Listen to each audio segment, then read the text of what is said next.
Good morning. Tim Slevin here, CEO at the Share Group, joined by Pooya, our special guest today, Pooya Mohead. How are you today, Pooya?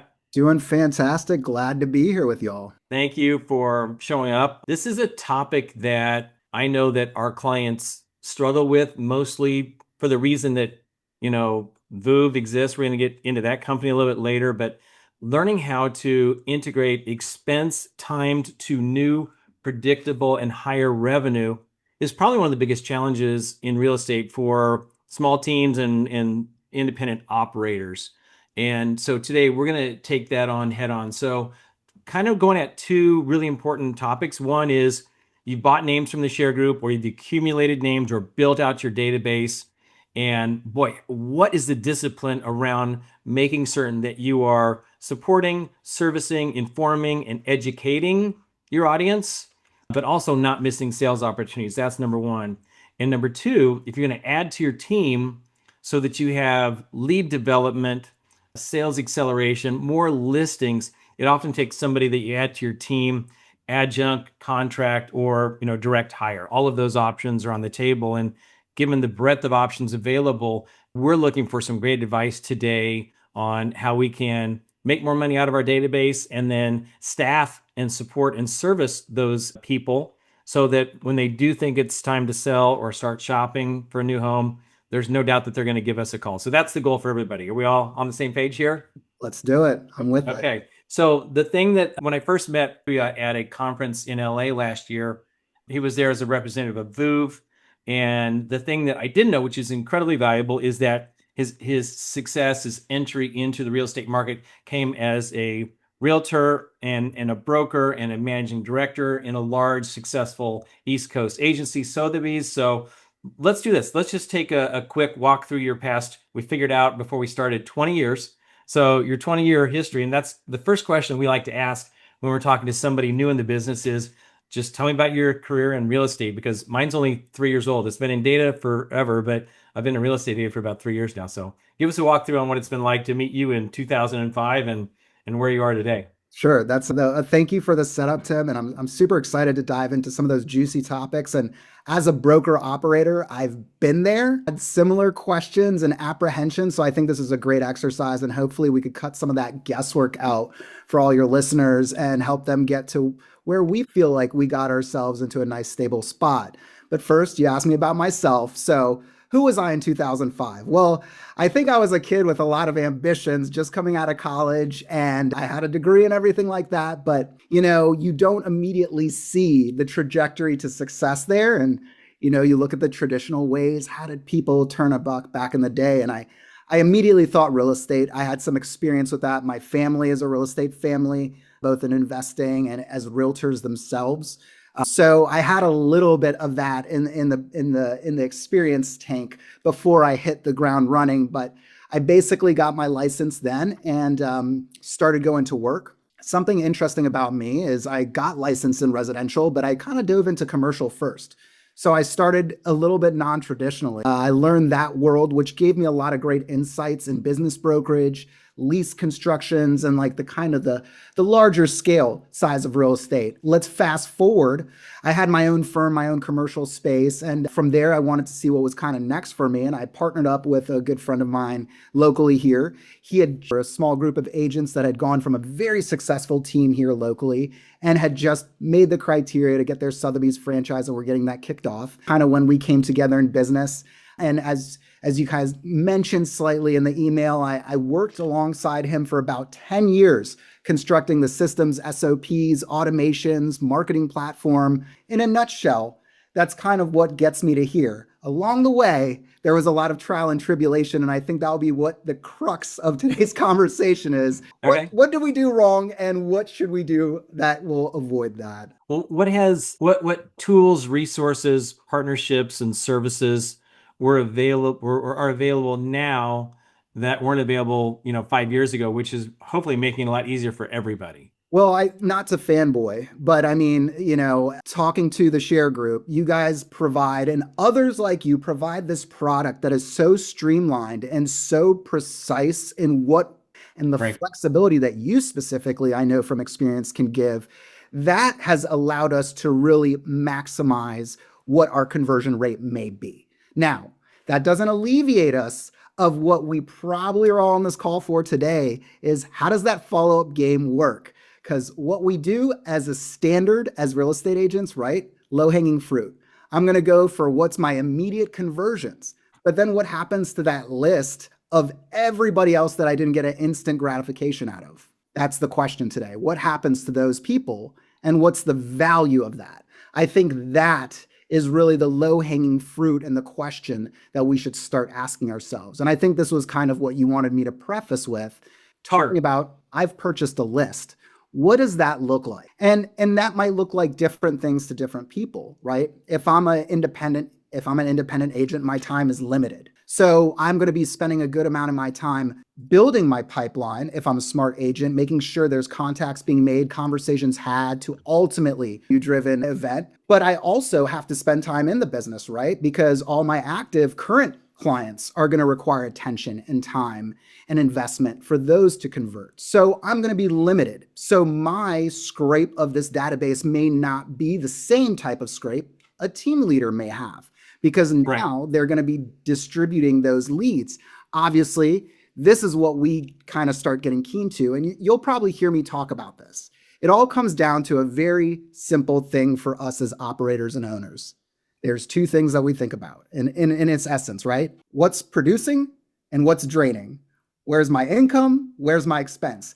We could paint it 100 different ways, right? We could call it conversion rates, X, Y, or Z. At the end of the day, it's what am I making and what am I losing? So that's really what drives. Maybe I find value in what I'm able to convert. That's enough for me because it paid itself off. I was able to grow my business and I'm fine with that. And that's okay. But once you start having that conversation of, okay, I fed these mouths, but there's still hunger, there's still an appetite, and this percentage of my leads don't have a plan. Now we start arriving at our next question, and that becomes perhaps what is my current follow-up? And then I'm going to tell you a little exercise and then I'll pause so you could kind of probe a little bit further. But this is the exercise I would do. And this is the best way to kind of figure out where you are in the process. Take out a piece of paper, make 3 simple columns. One column says now, one column says 6 months, and one column says the perfect world, right? So this is super easy. These are the current follow-up and database practices we have. Not our one-offs, not the thing we do one time every once in a while, consistent, replicable things that we're currently doing. That goes in our now column. In our 6 months, we pick 1 to maybe 3 very simple and small, conservative, realistic, implementable items that would help then grow that plan. That's your middle column. And then your ideal world is when you have a lot of fun with it. That one, just get as crazy with it as you can. The key here is really to see where you are in the process, right? See how much database management you have. From there, now you start to see where you need to tackle it. Am I doing enough currently on my own? Do I need to bring in supplementary support? What level of support does that look like? Is it support in terms of follow-up practices and tagging, or is it simply contacts being made? So we start to look at different things once we do that simple exercise. Perfect. So here's what I'd love to do. If we could open up the chat, and for the folks that are here, I'd love to get an answer on 2 questions. How many records do you have in your database? And also, are you working with or interested in learning about how an ISA could change your business today? So how many total prospects do you have available if you want to do a call, email, or texting campaign? Number 2, are you working with an ISA? Is that something that is interesting to you today? And we'll get some answers on that and keep going on. All good questions. Solid question. A lot. You need to know, Julie, you need to know how many are in there. Okay. We'll do a count sometime and using that ISA. Okay, good. So assuming that we have an agent with 5,000 leads, you've got now 6 months, perfect world. To make certain we're doing the right things now, what are those things that should be executed on a daily or weekly basis against those prospects that we have? So immediately, first things first is low-hanging fruit. What is my database segmentation? The first thing I want to do is create some form of understanding of what are the segments unconverted. This is going to be hugely powerful in being able to articulate your messaging without too much effort once you get into that turn and burn mentality. It's always identifying who I'm talking to, right? So that would be the first thing that they can do is go in there and make sure there's a strong tagging or categorization system. That's first thing. Now I'm going to start looking at those audiences and saying, what am I currently doing for those audiences? For example, low hanging fruit. If I have a client that I've sold a home or property to, do I have an anniversary month tagged in my CRM? Am I then sending them out some sort of email congratulating them or reminding them of that anniversary with some value add, home maintenance tips, recommendations, etc.? And am I putting in a practice of putting another tag within 3 to 5 years to start sending CMAs and sending property comps to those people, knowing what the average timeline is? So this is all fundamentals, right? This is stuff we all eat, breathe, and sleep in our day to day, but are we putting those fundamentals into our database management? So that This would be another low hanging fruit. this really gets me because I think I've done 7 real estate transactions in the past, 10 years, right? And I've never had a realtor call me up and say, why I'm calling you today, Tim? No, I don't. Well, 5 years ago today, we closed on the home that you're in. Is it what you wanted? How's it going? How long do you see yourself living there? What would you do differently? Is there anything I can do for you now? Like that one phone call that says, I'm paying attention. I know you're a past customer. This is a significant milestone. And I know I'm going to get your next deal because I don't want you to go shopping. So is there any reason you wouldn't hesitate to contact me if you were going to upsize, downsize, get a vacation home? Is there any hesitation you would have in working with me again? Right. Those calls never happen. Yeah. They want the inbound. Real estate is not an inbound business. Yeah. So That's we a- have to remember no. real estate is not a turn and burn. It should be a relationship business. Once Yeah. you've converted a client, it's a gold mine that you can now tap into for family members, friends, random passerbys. Remember, people love to give a great suggestion, right? And if you've done right by somebody and can stay top of mind, top of mind. As a matter of fact, I had a conversation. I went to lunch with a couple of my agents about a week ago. And I was talking to them about database management and pain points, how it's essential that you have at least a monthly touch with all your past clients, because the 1 month you don't is the 1 month they forget about you, go with the listing agent of a sign they saw, anything wrong that you did. You just weren't right there when that thought crossed their mind. And that's how we are as humans.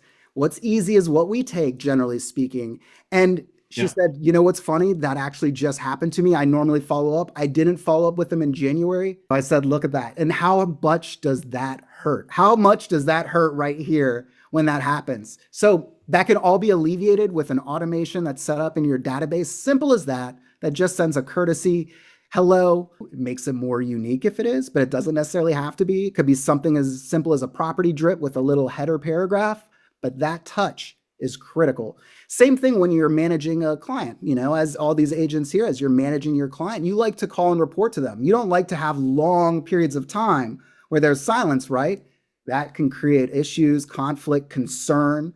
So you like to get ahead of these things, and we find real, reasonable ways to reach out, discuss things that are of tangible value, not just, hey, I thought I'd call you. What do you want to talk about? No, nothing, just calling. Right. That doesn't pan out so well. How do you like your new neighbor? I saw that you have somebody new next door. So easy. And then taking another step, as you mentioned, the conversation, the crucialness of those conversations. Take notes. If you have a CRM, you have that conversation and you don't have your CRM open or a notepad open, just jot down in shorthand what you're saying and throw that on there. You could say, hey, how was Tommy's lacrosse game, by the way? Did your daughter ever she got that graduation? Did she get the honors? These little things that you could just keep that conversation moving, build so much trust, reduce the walls, and they increase your conversion rate at the end of the day, because now you're being authentic, which is outside of hiring an inside salesperson. That's just good database management and client follow practices. For sure. Okay. So getting on to the point at which you go, if I try to make those monthly touch points, I'm not going to be able to do everything else that I need to do in my business, because I have 3 listings and I'm working with 3 buyers. And so it's so much fun to be engaged in the transaction, which is right in front of me, as opposed to calling somebody that's not going to pick up the phone, I haven't spoken with in 3 months, and is going to be wondering why I'm calling. So how do you decide to prioritize and make that happen? So you'll hear me say this a ton of times. At the end of the day, everything's an equation. what is the investment and what's the return? That's the simple way we look at everything. So I say bust out that piece of paper again, and then we're going to start to do some simple math.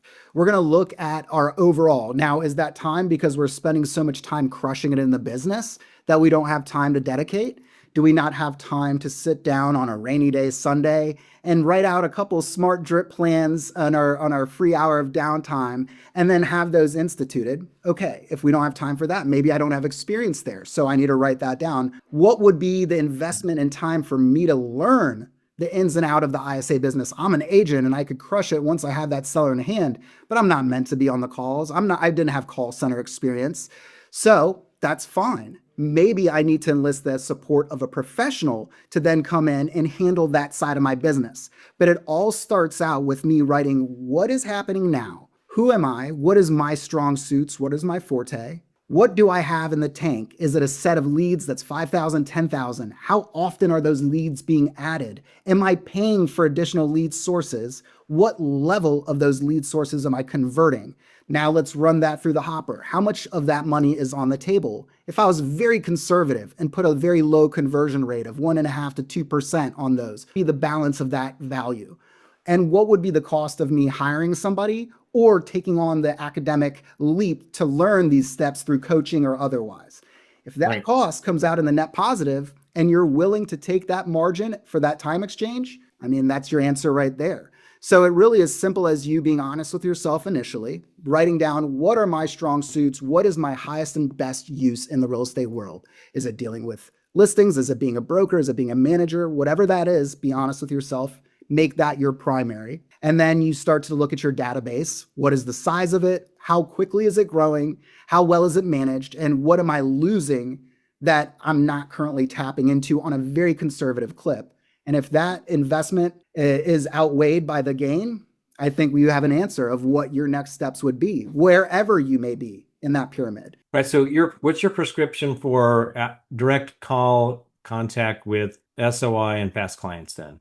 Are we saying really everybody monthly? Oh yeah, I think well now touches can diversify as we have these new CRM systems. You have the ability to alternate real live calls with texts and emails. So you Yeah. could have a system where a lot of the touches are automations, and then Right. every once in a while you intersperse human touch. That allows the time output to be far less. But then you want somebody managing your data, right? So you could have a hired admin managing more of the tedious data flow and leaving the strong conversations to you. Or if you wanted to hire an inside salesperson, the same person that does the cold calling could also be a client care caller. Your database is having clear goals because they're never going to come and tell you how to run your business unless that's what you want and you Yeah. ask them specifically to do that. But generally, what's going to best serve you is to know what your goal is. So this is the channel I want to use to do it, but I don't have experience on that in between gap. That's what I'm hiring you to do. So I want to bring you in to come and do X portion for me to hit this audience for this result through this medium. And so you control that regardless of what skill level you have in experience in inside sales or managing assistants in office or out of office. It's something that would allow you to fill that gap. But again, it comes down to that equation. Is my investment being outweighed by the net gain? Perfect. So on the ISA topic, there's different types of ISAs. Could you share with us what those are? Because it's awfully tempting to go to a job board, a Fiverr, and Upwork, and find somebody for $6 an hour who's ready to start calling Right. immediately. And I know a lot of people do that. I've done that. So let's talk about the different types of VAs that are out there, Yeah. and then your modes of hiring, and really just talk about where we would find an ISA in our business. And this is couched in the fact that even though you're a successful broker, you're also participating in a business that provides ISA. So we can always just call VOUV for the most educated, probably affluent ISA in a variety of capacities, but tempting to look around so I make the right decision. So Yeah. inform us on the different types and maybe who we should consider, kind of trade-offs of expense and kind of return on that investment that we'd get. Absolutely. So yeah, you kind of hit the nail on the head. Not all inside sales or virtual assistant solutions are created equal.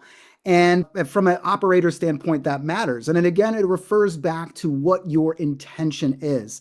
So yeah, there's a lot of different types of inside sales associate, but sometimes that can do with the size or scale of your enterprise, right? If you're a solo agent looking Yep. for an inside salesperson, they could probably spend a good amount of time calling and a good amount of time touching past clients because right, your volume isn't so high that it's going to drown them. Now, if that's an inside salesperson representing a team of a dozen to 30 agents and doing calls for lead generation, well, now it seems like a lot of their time is going to be on client connection calls to generate the leads, less time for follow up and things of that nature. So, to really, what first step first is depends on the scale of your enterprise and what kind of cog they're going to be in, what size wheel. But we could break it down in these simple ways: experience. That's going to be a number one factor that you find in difference. Have they done it before? Are they specialized in this industry? Are they a one size fits all? And what level of coaching, training, entity give their associates or VAs? What kind of product am I getting? The number two will be communication. What level of communication am I having with this group? And sometimes that could be language barrier communication. It could be communication in terms of what level of reporting and integration do they have in our business? And it can also come in the form of what level of conversation do I have with them post placement? A lot of companies may place a person, and that's the last time you see that onboarding crew, and you work with that associate or that VA for the rest of your time, but you generally won't see anybody else.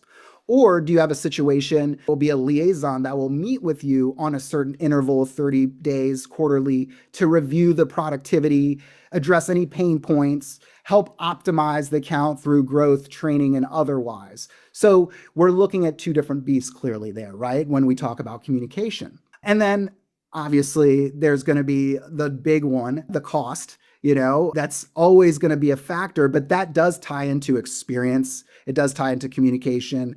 It ties into what level of offering they're providing and what level of upstart they're providing you and specialization. So that again, though, is something that's not necessarily a fixed cost for every group. That's a relative cost. If I'm a larger entity, the unit price of an individual virtual assistant may not be as experience and conversion may be greater than a solo operator that's a one-man show or one-woman show that may not have the biggest net to play with, not have the biggest margin there to play with, need more value from their person. So it kind of depends. That cost may become more valuable to that person than the experience. In my world, I love to be in step with the people I work with, offset hours, in some cases, 8-12 hours offset. And even if they are matching, now they are working counterintuitive to their natural time of day. That can't be good for productivity in the long run. It's not sustainable as a business model.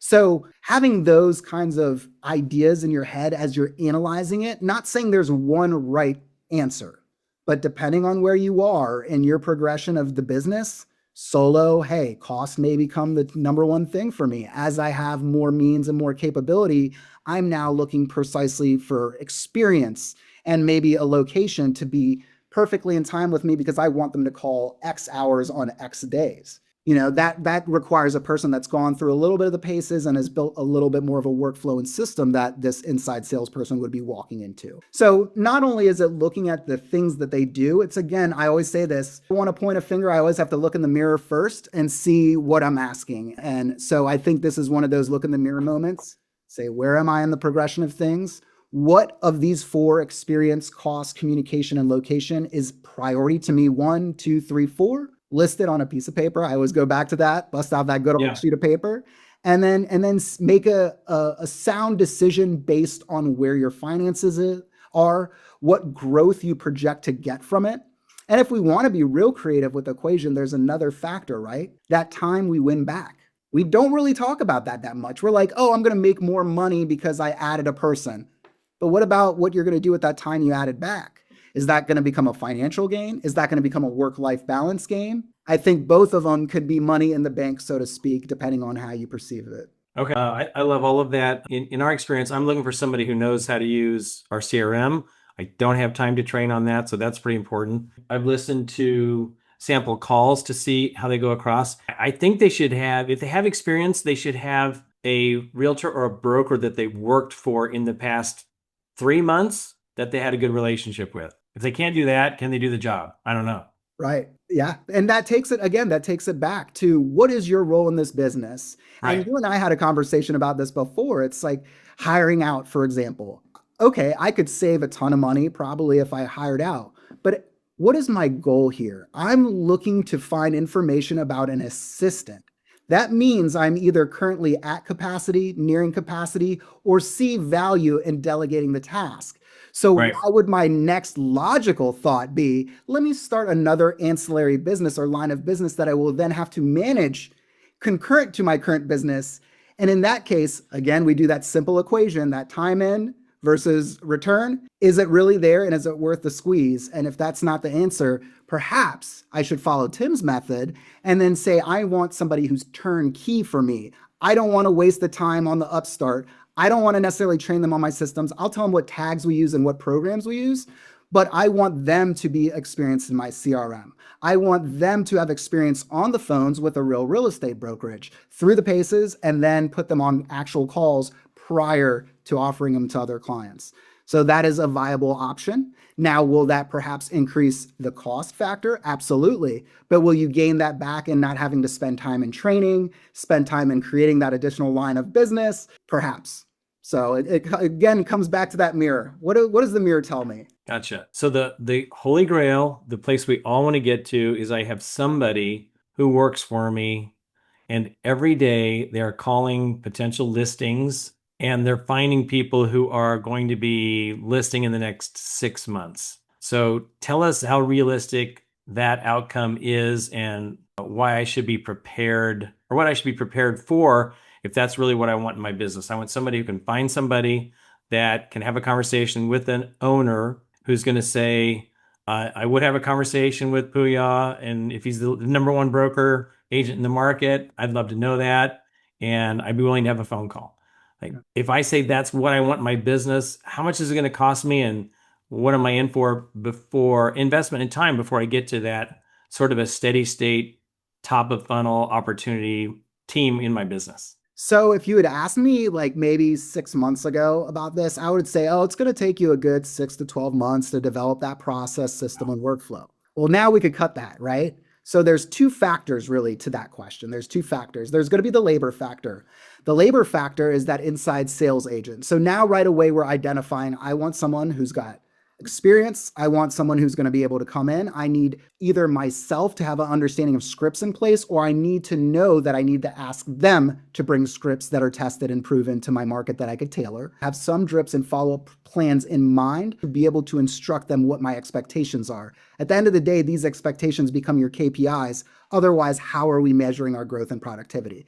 So I need to do that first. So that's the labor side. And if I find an experienced person, then they can make the contacts and have the right conversations that would win. Now, here's the kicker. What's the quality of my leads? So that's going to be a big depending factor on what kind of response I get and what level of conversion I get out of that database that you mentioned. So I might have the best person ever, but if they're chasing apple cores, it's going to take them a long time to make me a full cup of apple juice. To get a list that's precise and is the right factors and is pulling the right information that would be a person that is likely to move within the next 6 to 12 months. And I couple that with an talented and managed inside sales associate with an arsenal in their hands. Now it's a no-brainer. Yes, I can absolutely foresee that as being a viable solution. It's almost an instant thing. You just have to incur the cost of that experienced inside salesperson and then incur the cost, which is pretty affordable, of that detailed list. And again, Yeah. you have to have those thoughts. What am I really looking for? What are the motivating factors in my market? Maybe different market to market. What's going to define a mover in my area? And then meet with somebody like Tim, and then they could definitely take you the rest of the way. I'm curious about kind of like the expense ranges because I've spoken with people in Egypt, I've spoken with people in Asia, Central America. So how long should I be prepared to invest before a return? And kind of what's the difference between hiring direct and an agency? And please tell us the difference between, VOUV and other models which are common in the business. Sure. So again, like hiring direct is something I mentioned straight away. It's if you're an entrepreneurial mind, everything you do is spin off a new business, that might be right for you. But if that's the case, you probably wouldn't be seeking assistance. You might have already pursued that route. So realistically, if my mentality is I need help, I'm looking for help for somebody, I wouldn't want to expand the work that I'm already doing. I would want to diminish it. Therefore, that would be my suggestion to those who are looking to direct hire. Do you really want a whole nother business to run and manage? One have been basically placements. So they'll find the talent for you and then they connect you and then they're out of the game. And so that's kind of like almost a direct management. You don't have to do as much work to identify and find the talent. But Right. once the talent is placed with you, you're the solo operator. You're the only person in their world that they communicate with. So that's a viable potential. But again, it does not eliminate the crunch on our time and the demand on our time for the highest and best use. So again, am I looking in the mirror? If my goal is to get more value out of my time as a leader, as a broker, as a top sales agent, then that's what I should be focusing on, right? Not over here. Distraction. Number two is there's going to be two different types of VAs that are often given. In-home, the work from home, remote VAs, and then the ones that are in a managed office. Now, commonly, our perception is that the ones from home are walking around their PJs, hanging out on the couch, eating chips. I've managed work from home operations where it's almost exactly the same as the in-office structure, oversight, managerial meetings. But these professionals have have grown to a place in their personal business that they are able to conduct outside of the four walls of a Class A office space. So you want to find out a little bit about the composition of what the work experience is of this VA. That will help inform you to make sure it meets your culture, your expectations in terms of management. When you look at somebody like VOUV, the reason we're a little bit different is, and I would say this, everything that we did was born from our brokerage operations. So VOUV is a direct reflection of us hiring and managing virtual assistants, going through the trials and tribulations. We did the Philippines, we've done India, we've done numerous different tries, we've done direct hires. And ultimately, it was a lot of stress, a lot of additional work, and a lot of training. So we said, how do we do this a little bit better? One big issue, time zone. We didn't like being offset time zone. So let's identify an area that has a common time zone with us, that we could be in step with it. Step two, we didn't like that there was a lack of professionalism in a lot of the ones that we had dealt with. They were just generally like kind of a call center in a lot of senses. So our goal was to make sure people were college educated or came from a professional background with prior professional experience with a corporation, not a work for my mom or my dad, which is fine too. Professionalism baked into their resume. And then three, training, expectation, and oversight. What does that look like? And that really is the crux of it all and the biggest component to what you're looking for in a virtual assistant group, because there's great talent across the world. There's great management across the world. But one thing that varies is how is that talent being managed, organized? How is it being presented? And how is it being operated on the day-to-day? Oftentimes we get VAs that are placed with us and then that's a set and forget. And then it's kind of up to the operator to figure it all out on their own. Well, they're not experienced VA users. That's why this is their first time. That's why they're seeking help. So with us, we found, hey, let's remove another issue that we had. Let's have a liaison that walks through you the whole way. And we're a Sherpa. If you want to reach out and ask directions, you can. If you don't, you're like, I got it. That's also totally fine. But they always make themselves available to brainstorm, to talk about, most importantly, pain points. I mean, nothing is painted with a rosy brush in the world. There's always going to be some sort of challenge, and it's not always bad. Challenge just means there's something that's yet to be defined or articulated. So sometimes that's very revealing for our own businesses. Maybe my SOPs aren't great. Maybe there's a communication breakdown between some of my internal office admin or agents that is attributing to a larger problem. Sometimes having a third party into the mix can reveal these things, which help your business grow in a way I wasn't expecting. So now let's talk cost. Everybody's like, great, Tim brought up, what does it cost? I want to know what it costs. It could be really a big range. So I hate to burst the bubble and not give you a solid answer, but it could be anywhere from the mid thousands. And if you're looking for somebody that's a little bit more experienced in turnkey, it would be in the low 2000s to mid 2000s, depending on what level of database management you want. And I mean, geez, if you wanted an operations manager, you wouldn't really be pushing 3,000. So if you start to articulate that, put it in comparison to domestic labor costs, look what you may have been paying your ops manager, your inside sales team, and you're going to quickly see that, wow, there's a lot of potential there. But again, the formula is, what is the size of my database, or what is the intention of my database? Is it past client only? Do I have unresolved leads in there? What level of that have I touched? And of the part that I haven't touched, what level do I think is, in a realistic, super conservative sense of the terms, viable to convert? And what would it cost me to enlist the help to touch that? And then if that gain outweighs the cost, what's the gamble? What's the gamble there? Because now I'm net positive, and all I have the opportunity to do is say, if I add lead flow, if I add lead sources, if I add additional touches, I'm just increasing the chances of conversion. At the end of the day, we're just trying to keep that conversation rolling for a lifetime, right? You want to create a lifelong, part of our mission statement actually at Atlantic Sotheby's is creating lifelong relationships. And I think that's super important for us as business owners to think, how are we doing the lifelong relationship? What are we encouraging? What systems are we building for our agents? What are we encouraging them to do in terms of follow-up? And the best way to lead is by example, and the best way to preach is by practice. So I think if we as the broker operators start implementing these good habits, am I tagging my database? Am I really doing proper follow-up? Am I doing the things that I know I probably should be doing, but I'm not? And do I think I'm the Superman or Superwoman that could do it all? Or does it make more sense for me to bring in my sidekick, still be the superhero, but then have another superpowered person right next to me helping me get further in the game? Right on. So from the top, we have to tag our database so they understand if they're a buyer or a seller, when they came into our system, and what's my last touch point with them. And then we need to have programmatic, like set it and forget it, outreach, and even email systems like HomeBot that tell me if somebody's opening my email and shopping and active. Anything like that is gold, because you know that they're not just ignoring, but now they're opening and now they're browsing. So that browsing is super helpful. Those are the things that we all should be doing in our business every day.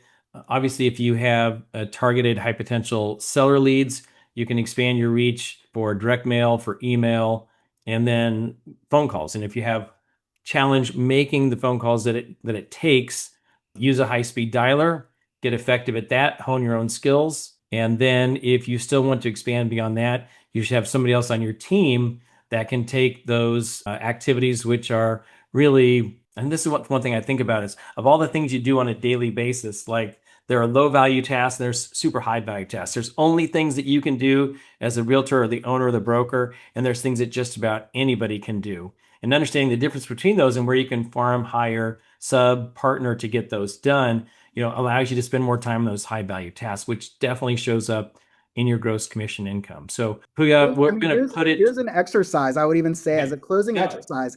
If y'all have big databases, I want you to take your database, get yourself or your admin when you have free time, scrape the database, pull those addresses, pull those names.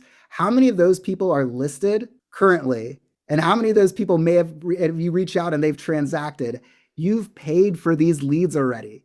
And just Yeah. remind yourself of that feeling you get when you find out, oh, I already sold, or I just listed with somebody else, and you had them right there the whole time. It shouldn't feel like a rejection. It should feel like an opportunity to improve your systems for follow-up. Absolutely. Any names that you get, I mean, unless they're really bad, you're going to see 3 to 5% of those transacting. So you buy 10,000 leads, you're going to have 3 to 400 transactions in the next year from those 10,000 leads.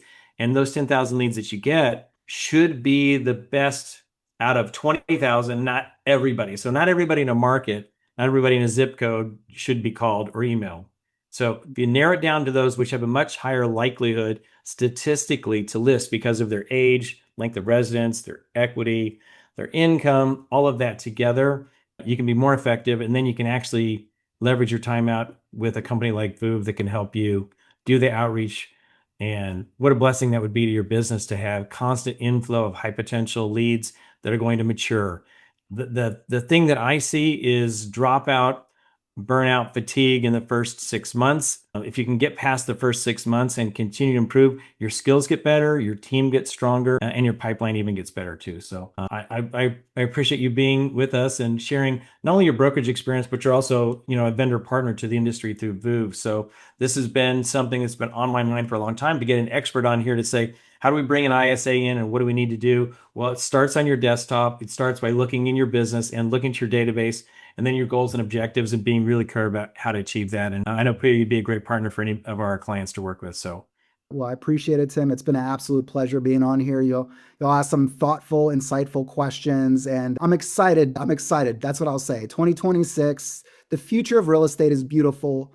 With great partners such as yourself, the emergence of AI, I think we shouldn't be afraid or confused. We should be ready to simplify and just crush it, because it's all at the fingertips now. It's just right there waiting for us.